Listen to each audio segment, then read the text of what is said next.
Oh, John, I think you can tell by my guest today that, you know, I just enjoy talking about politics. And today we're going to talk about politics on a state level because my guest is State Representative Larry Haler. Larry, thanks for joining us today. Well, thank you for having me here today. It's an honor. Thank you. Good, good. Well, coming up in the very first part of January, January 11th actually, is when the legislature gets underway for the 2016 session. And last year was the budget. I mean, the budget sort of takes up all oxygen, and it doesn't get decided until the very, very end, and quite often extended end. So the big part of the budget for a 2-year cycle is over. Now we can talk about other issues. I want to ask you first, Larry, about your priorities for this legislative session. I mean, you are not new to this game. How long have you been going to Olympia? I've gone, well, actually, this will be starting my 12th year, or my sixth term. Sixth term, It's okay. been an honor to be able to represent the citizens of the 8th District, ranging initially from Prosser to Kennewick, and now because the Tri-Cities has been so fortunate to grow. We have such a cooperative business atmosphere here in the Tri-Cities that my district shrunk, and we're down to Richland, Kennewick, and West Richland. So the land mass has shrunk. Yes, Yeah. it has, yeah. Wow, Yeah. okay.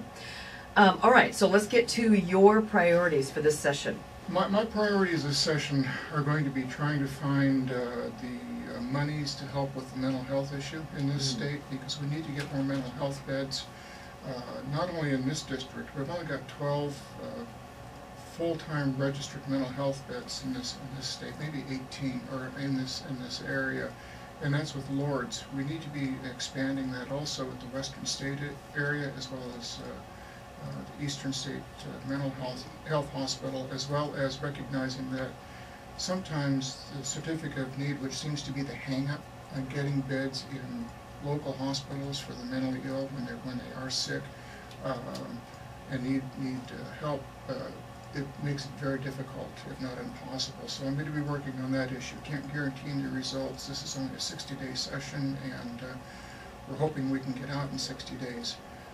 But that's a money issue. That is a money issue. That's a money issue, so that would be like assigning more money to mental health. We'll have to reprioritize some of the money that we've already have in our balanced budget, and that there's kind of an agreement out there that something has to be done this session towards that. Helping with making sure we don't have any more devastating fires, as we call them, wildfires, on this side of the state, as well as the other side of the state.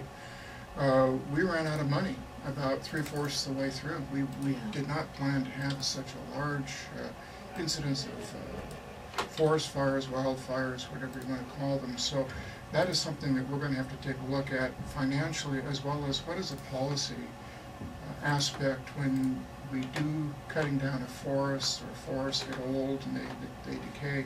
We need to be cleaning out the underbrush, because that seems to be the tinderbox. It seems to add more intensity to those fires. So those are issues that we're going to have to work with the environmental community as well as the Department of Natural Resources. The other thing is to make sure that we have and maintain and try to get to that 50% level on K-12 education. Currently we're at about 47–48% of our operating budget, which is a $38.1 billion budget. 47% of that goes to K-12 education. Along with that is working on the issue of teacher salaries, which you and I discussed briefly before this, before we started this interview. Right now, the teacher's state salary and the proposed one by the governor is only spans 16 years. We're asking our teachers to be there as a profession for more than 16 years, and maybe up to 32 years, or maybe a little bit longer. And we really need to take a look at what businesses do, private businesses do, what they do at the Hanford site for their professional staff as far as wage increases are concerned, and evaluations that are involved in that. I don't when we talk about evaluations, people are saying that we need to hold teachers responsible for test results. Well, Having been an instructor of adults out at the Hanford site for nuclear reactor operator training and other training, you can have a student who's having a bad day, or you can have a whole group of them that are having a bad day or a bad work day, and that's going to affect their test outcomes. So I don't believe that we should be holding teachers specifically responsible for test outcomes. There are aspects of that job that we need to take a look at, and those are the things that they should be held more accountable for than that. But we still have to get this K through 12 funding issue resolved within the next.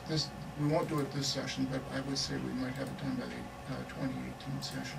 All right. So what does that mean? You mean spending up to 50% of state revenue on education? That's basically where we're headed. Yes. Okay.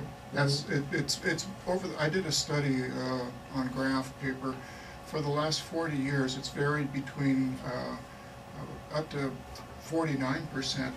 Then it dipped down in the 80s and 90s down to about 42, 41%. The lowest that it has gone as far as overall funding was during the Great Recession, and it was almost down to 40.5% at that time, if memory serves me correctly. Mm-hmm. So we're getting ourselves out of that low range, getting it back to where it should be. The funding, we're not just throwing money at it. We've got a very strategic plan in the legislature on how to implement new programs and keep the programs we've got going. And that was seen these last couple of years, where we spent over $5 billion, new monies, into K through 12 education. And a lot of that, I think about, I can't remember the number right up, $900 million, I believe, and that's a pretty high number, but were spent on decreasing classroom sizes and building new classrooms for K through 3. Yeah.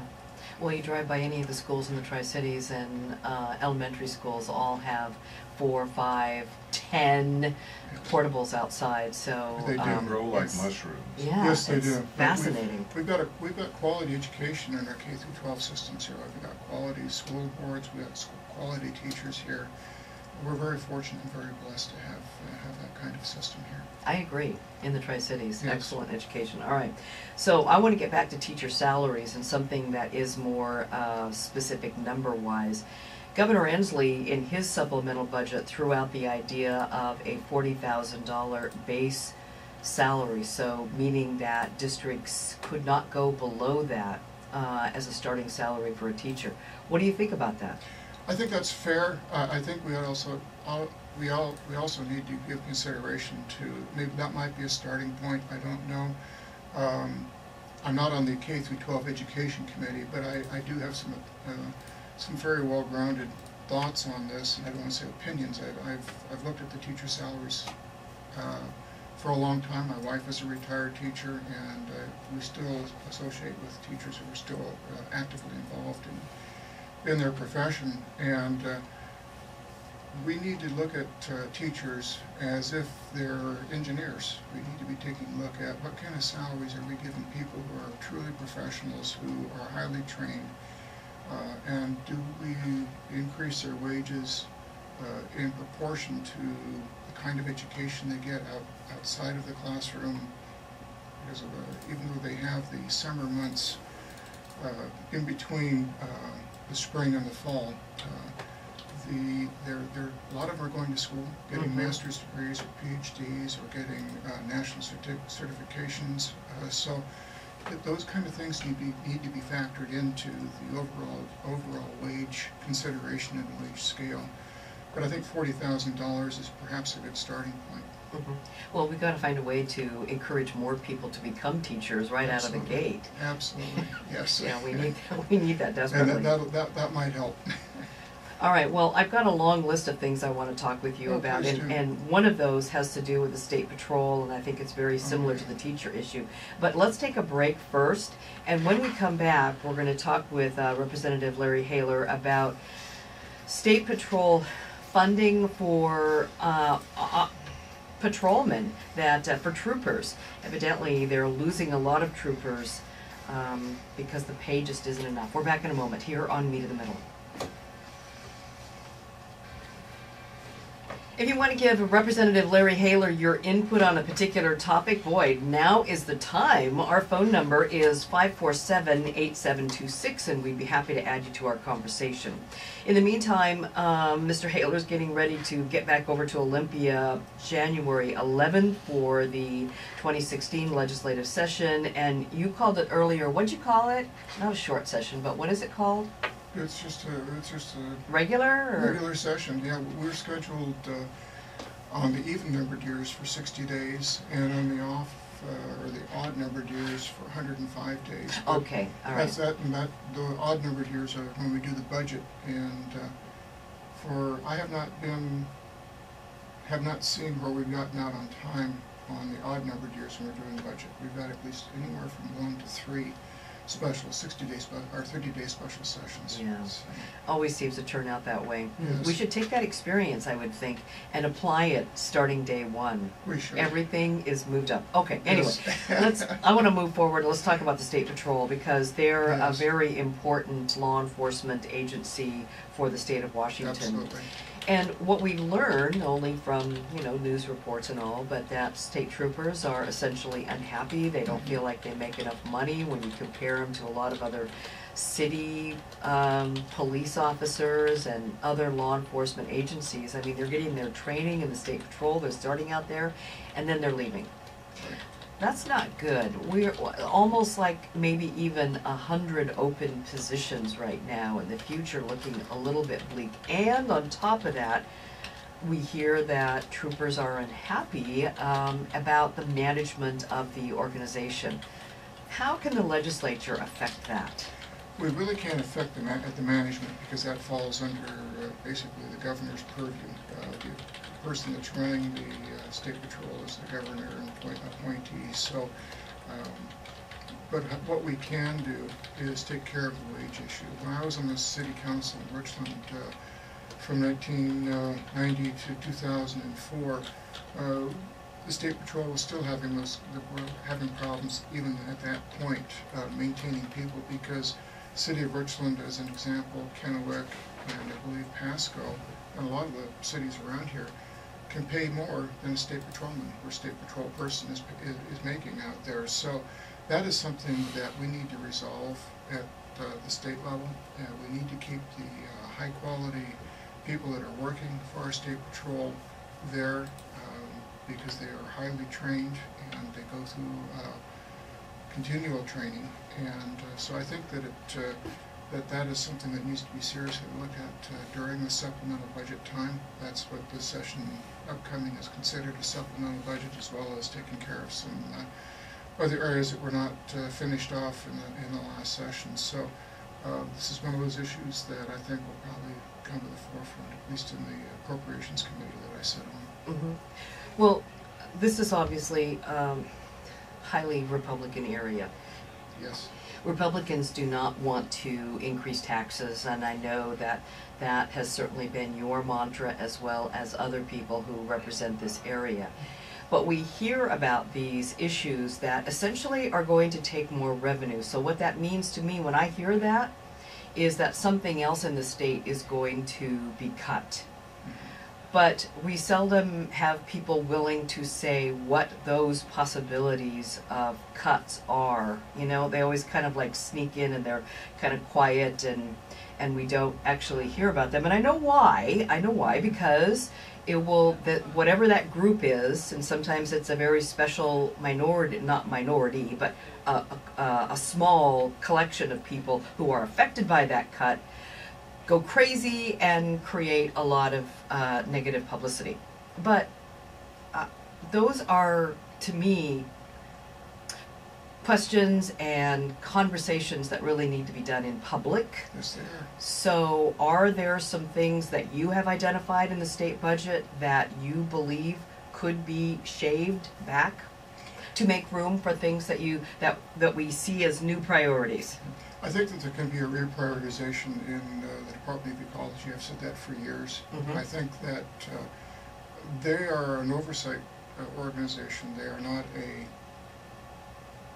sometimes I see them trying to make legislative law when we're not around, or trying to do things that would be considered legislative law. I think that's been a trend across the nation with legislatures as well as our national government, where the executive branch, when we're not in town, or even when we are in town, do make executive rulings, which is really, those rulings are basically the purview of policy which belong to the legislature as well as the finances. So I think the Department of Ecology needs to be taken a look at. As much as I think that there's something going on with climate change, I don't know whether it's carbon or whether it's position of the sun, the stars, or whatever. I do think that we do need to take a very close look at how our agencies are spending their money. We need to exercise more oversight on that. I think there can be more efficiencies gleaned from government. I think with the Department of Social and Health Services, there's, I think, around 25,000 employees. So I don't know. To me, there's something in there that they're the largest organization in the state as far as state employees. So there are things like that that we need to be taking a look at. So I think that there are agencies, and I'm sure that if I was to sit down with some of my Democrat colleagues sit across the aisle, they might agree with me on some of those areas, and then we could probably, if we had time this session, come up with some areas. But I think that there's some rules and regulations. Yeah, it's about time. Yeah, it is. Well, it's very much. I want to give you a proposal then, Larry, because I love proposals. Good. And that is to take it out of the realm of your responsibility as an elected official, because a lot of times I feel people who are in elected positions are reluctant to do things that will make people unhappy. So I think you should throw it to a group of regular citizens like me and John. I mean, we're regular citizens. And other people that are listening to this program today. You identify one organization, let's say it's the Department of Ecology, and you take a random group, interested people who are involved, people who are voters, those kind of things, like 20 people from around the state of Washington. You pull them together, you give them some staff support, you educate them, and you let them make recommendations then to you as the governing body. So you take it away, then you can say, Larry, you can say, well, that was that citizens group for the Department of Ecology, and they went through all of these rules and determined a number of these things to be unreasonable. Or, let's say, the Department of Social and Health Services and the kinds of health programs that we give to people. Give that back to regular people to get involved in. They'll either become mega I mean, they'll speak for you. Yes, I agree. Government has become a little too far removed. Even our state legislature should not be as far removed as it has been or has gotten. And I think a lot of that has to do with the growth of government that we've had in this state. Rather than creating citizens commissions, we have created some temporary citizens commissions, but they haven't got as much publicity as they should have. But that have made decisions for us, and we've actually followed on those. But on issues such as this, I think that would take it out of the realm of the political quote-unquote agenda, and we would. I think it's an excellent idea. I've got a bill I'm going to be running this next year that this might fall under. Thank you, Larry. Do it. Do you see any efforts? Because I know that one of the things that we often hear is that the left hand doesn't know what the right hand is doing, and it turns out a lot of times. I know. Back in the Reagan days, they had the Grace Commission report and all that, and then there's other things, and they have found that, and it's just basically nobody intended it to be this way, but you find that committee or organization A is doing what organization D is doing, but they're doing the same jobs but for a different reason. Is there? Do you think there's a lot of duplicity where you could pare things down and say, okay, well, this group is doing what this group is doing, so let's combine them, shave the expenses, kind of like when, let's say, what was it, AT&T and DirecTV merged. You know, they were bottom out when two companies merge, and they go through and say, okay, well, there are going to be some streamlining happening. Yeah, people are going to lose jobs. Do you personally feel there's a lot of duplicity going Yeah. on? I think there's a lot of duplication of efforts in a lot of our agencies, and so that is something that needs to be taken a look at. It hasn't been looked at for a long time. We've had governors who said they would. I think Christine Gregoire was probably the best at doing that. Mm-hmm. Our current governor has not been doing that, and so I think that is something that we need to really take a look at. Now, undoubtedly, that's going to ruffle some feathers, because basically when you're looking at duplicity, you've got two groups doing the same job. You're going to say, well, you know, maybe we'll keep a few from A and move you over to B, but there are going to be some cuts, and then people start you start getting unhappy people and unions and things involved, and is that probably why more of that hasn't happened? Well, I do not know, other than a lot of it has been, I would just say a lot of it has been politics, and unfortunately my party for the last 30 years has been in the minority party, except for the last 2 years with the state senate, and this year in the House we're 2 votes away from being in the majority. Mm-hmm. So there might be some changes coming if we were to get the majority in the House, at least in that area. I know there's been a lot of talk about what can we do about streamlining rules and regulations for business, and again looking at things that are duplicated in various agencies. Yeah. Well, that's where I think the regular citizen comes in there, because look at our court system and juries. Juries do a fabulous job of listening to information, making a determination, and then that's what we go with. And I think a lot of that could be applied in the regular people stuff too. And All right. I think that the regular people are probably going to have a little more of a hard-nosed edge. They would. Because, you know, I think they would. This is not intended to disparage anyone, but generally speaking, the view of a lot of people, and if other people won't say it, I will, is that when you're in the private sector, you have to produce or you're toast. There's, you know, you're not guaranteed nearly as much, you're not protected, you're not upheld, you're not given this. It's like you go out and you bust your, and you make your living and you produce and outperform another company, or you end up, you know, like Kodak or Polaroid. Yeah, definitely. I agree with you. It should be run somewhat like a private sector organization. Yeah. All right. I'm going to move on to another issue that's been in the news a lot lately, and that has to do with the prisoner release early, and it's kind of more like a debacle, as it were, as a computer programming glitch or whatever. What do you know about that, Larry? What I've been reading about it is that since 2012, a governor has had at least 16, up to 16 notifications that that there was something wrong with the prisoner releases, and has not done anything about it. That's the current governor, and so a lot of this falls on his shoulders, as well as the Department of Corrections. They should have taken it upon themselves as the Department of Corrections to fix that computer glitch, or if they couldn't, they should have come to the legislature and said, we need some money to fix this computer glitch. But we did not see that. I sit on the Judiciary Committee. We saw nothing in the last 4 years. What?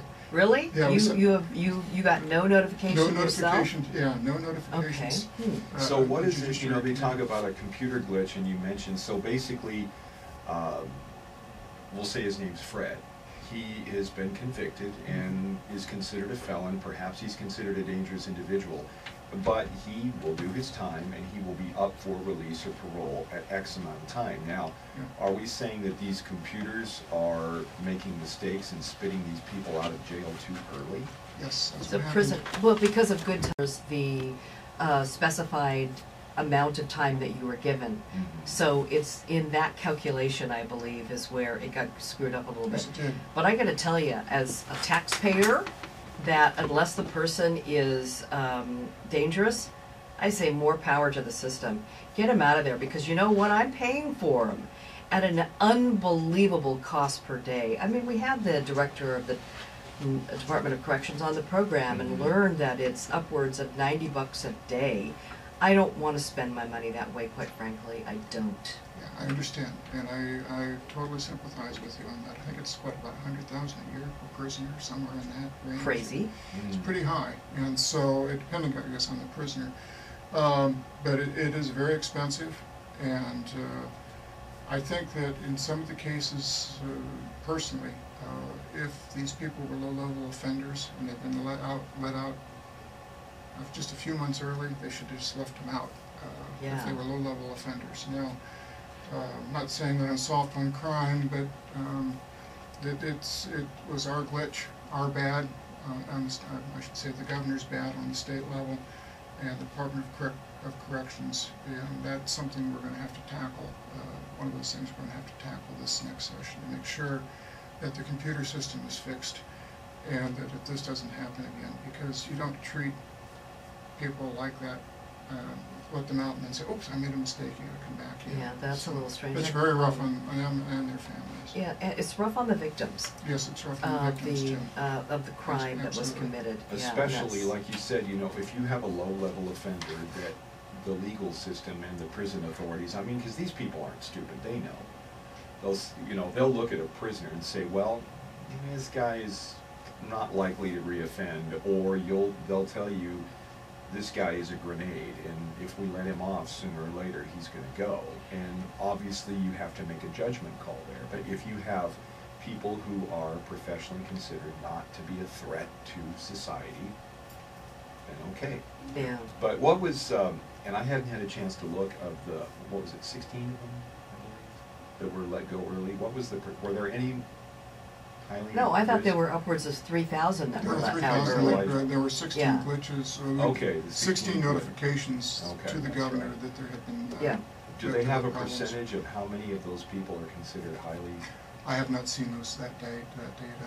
Sorry. But at some point they were going to be let out, Sean. Yes. It's not like we were keeping them forever, Yeah, but true, we opened the door and let them out. We That's- better take another break here, but when we come back, we'll ask Representative Larry Haler more questions, and you can join our conversation at any point, 547-8726. We're back in a moment here on Meet in the Middle. And there's one thing. We're back today on this, this is Wednesday, this is Wednesday, and it is it's the 30th of the month. Wow, the end of the year is tomorrow. It's not the end of the world, but it's the end of the year. I sometimes kind of measure the days by whether we have hockey games or not. Do you? Oh, there's a big one tomorrow. The New Year's Eve game. Yeah. That sounds fun. I didn't know that. Yeah. So 2016 legislative session coming up January 11th. We are talking with Representative Larry Haler, who now represents, a big part of this side, not this side, the other side, because we're in Pasco, the Benton County side of the river. So Kennewick, Richland, West Richland. That's primarily your area now? Primarily area, and I get a lot of phone calls from Pasco, too. Do you? Yeah, I do, yeah. So. Oh, okay. All right. Well, what are some other issues that are going on with you right now? You mentioned something about you're going to be making a capital budget request. Yes, I've been working with the Laser Interferometer Gravitational Observatory, also known as LIGO, which is run by our National Science Foundation, Caltech, and MIT, just a few miles outside of Richland. They're looking into interstellar space, 600 light years away, and trying to detect gravitational waves, but they're also doing an awful lot of advanced science there. And there is a similar facility to that in Louisiana, where the state came forward with $5 million, built a building, and the National Science Foundation came in and made it into a K-12 educational facility. And so helping children and young adults understand science and appreciate science, and this is something that I'll be working on this session. This will probably carry over into the 2017-2018 session. So this is one of those two-year bills. I always can tell by the way that things roll in the legislature that this will not only have to be touted carrying the water for this particular capital budget request, not only this year, but into the next biennium. So you would be looking to do the same thing in terms of creating an educational facility? Is that the base of this? Yes, it is, and this would be the same thing that they have in Louisiana at their LIGO facility down there. Oh. It's run by the National Science Foundation, and I believe MIT is involved also, but I don't know if Caltech is involved in the one in Louisiana, but I think they are. And I think the University of Louisiana is also involved. And so it's a long-term educational facility, and LIGO has already reached out through MIT and through Caltech to train some of our Pasco elementary teachers regarding advanced sciences and teach some of that information in the K through 12 system here in Pasco, as well as in the other school districts in the area. Mm-hmm. Considering that we need to be internationally, globally competitive in the area of science, this seems like it would be helpful to that process. So how much is that? Yeah, it's a $5 million $5 project. million? Yeah. Okay. It's I don't want to say it's a drop in the bucket, but it's money well spent by the state, and it does show that the state is interested and will be interested in advancing science education, because this will not only be open to the young people and young adults in our area, as well as adults, so we can learn too. But it's open statewide. Yeah. So you talked about it being a 2-session project because you have to do a lot of education for people that are making these kinds of decisions, other legislators, other staff, I would imagine. So this brings me to the thought, I mean, really and truly, talk to me about horse trading.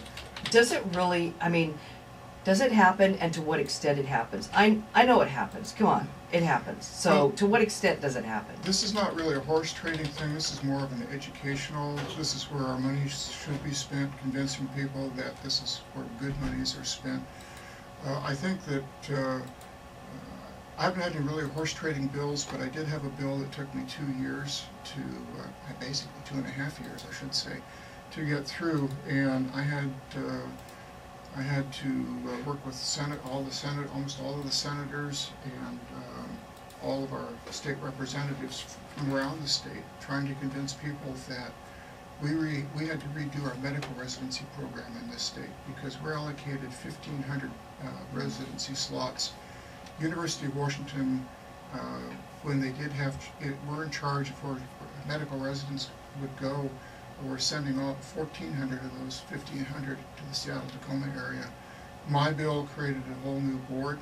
It's got the director or the president of University of Washington Medical School, the director or president of the doctor of osteopathy at the medical school in Yakima, and WSU now with their medical school, and in future medical schools will sit on a board, distribute money, as well as where these residencies go, and we in the underserved areas of the state, which are any area other than Seattle, Tacoma area, are considered underserved. So we'll be getting those residents over here. We've started to see them.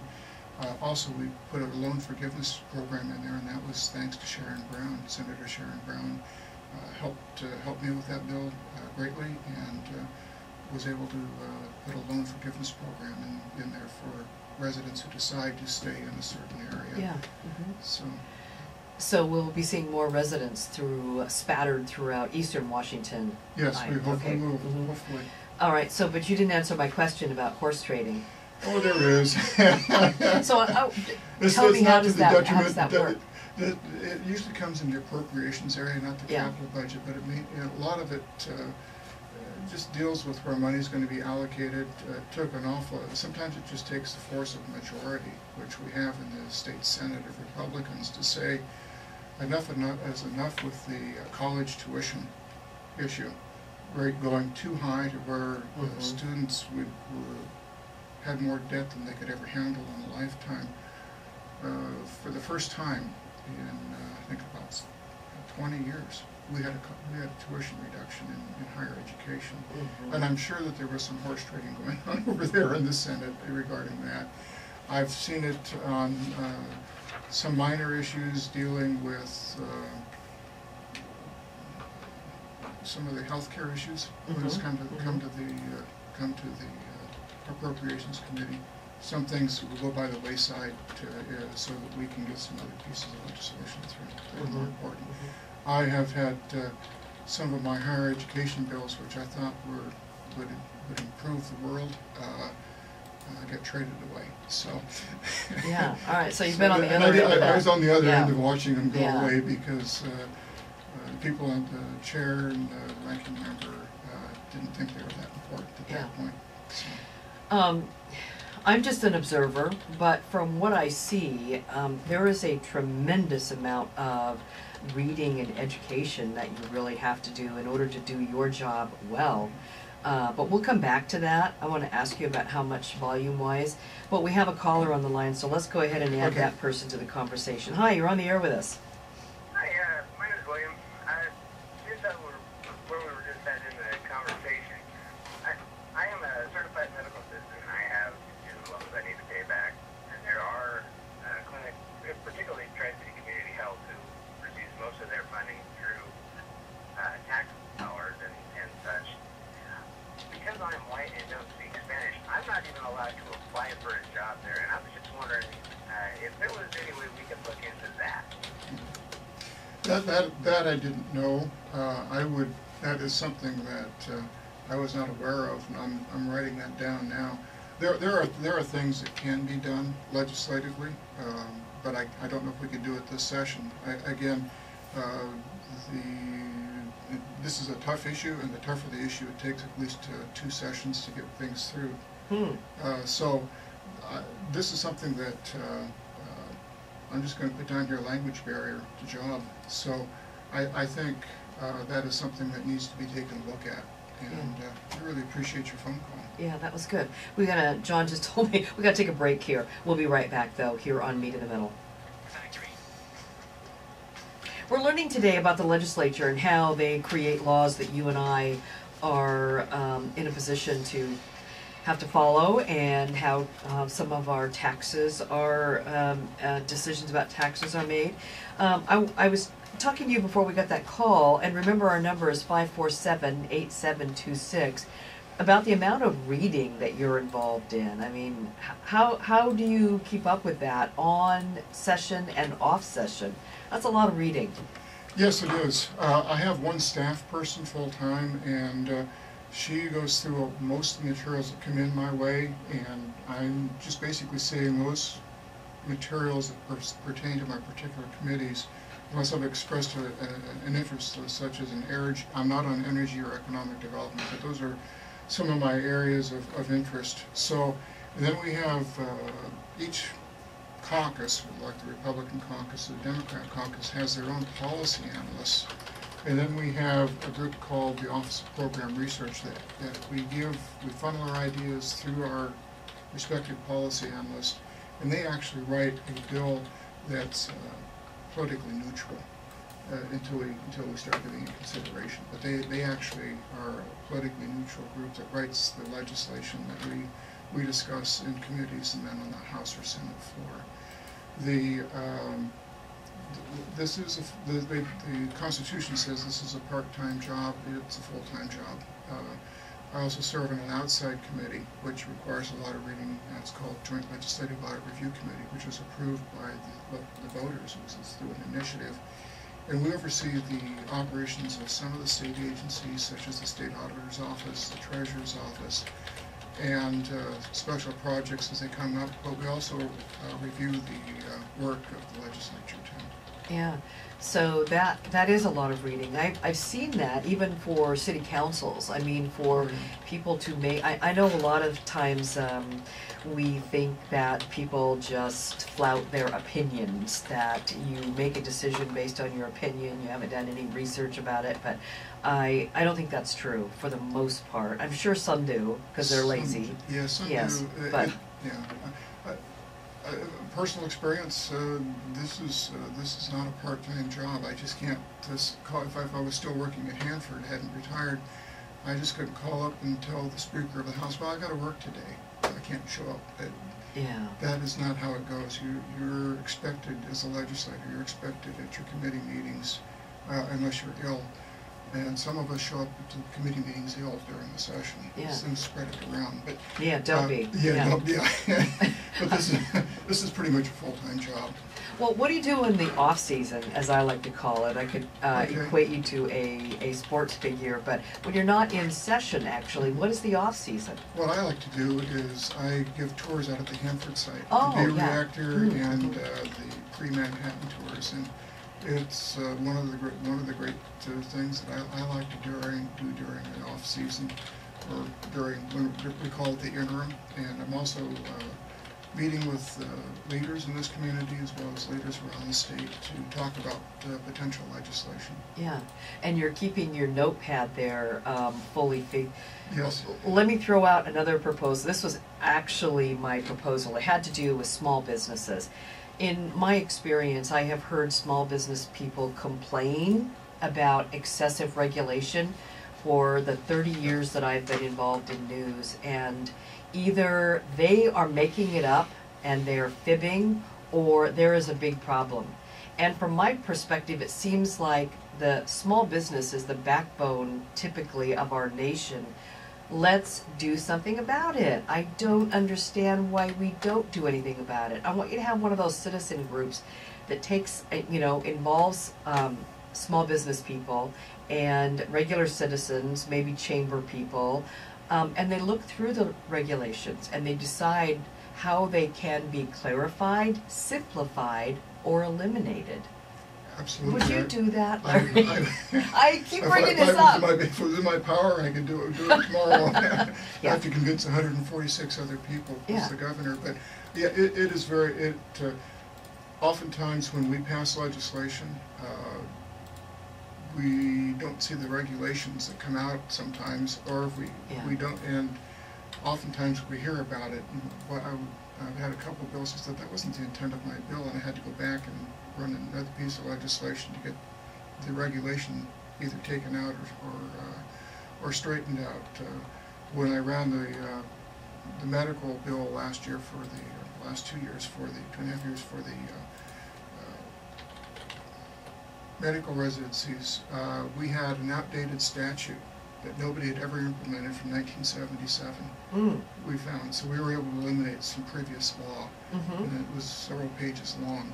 So it's every now and then you'll run across statutes when you're trying to amend things that need to be taken out. So Yeah. we have been successful in that area, but quite often the regulation doesn't come back for our review, and that is probably one of the things that was, at least at the national level and I think at the state level in this, there was a big turn in the late 1960s, 1970s, where the U.S. Congress as well as state legislators basically stopped or gave away their powers, I guess is the best way to say it, and turned it over to the executive branch Yeah. and stopped reviewing. And we need to get back to that. We need to be reviewing. The legislature, and you need to take advantage from us regular people. And the regular folks, Regular absolutely. people. Larry Haler, thanks for joining Well, us thank you today. so very Really much. appreciate it. It was fun chatting appreciate with you you about too. it. And good luck in the session. Okay, well, Happy You'll New need Year. it. We're back in a moment here.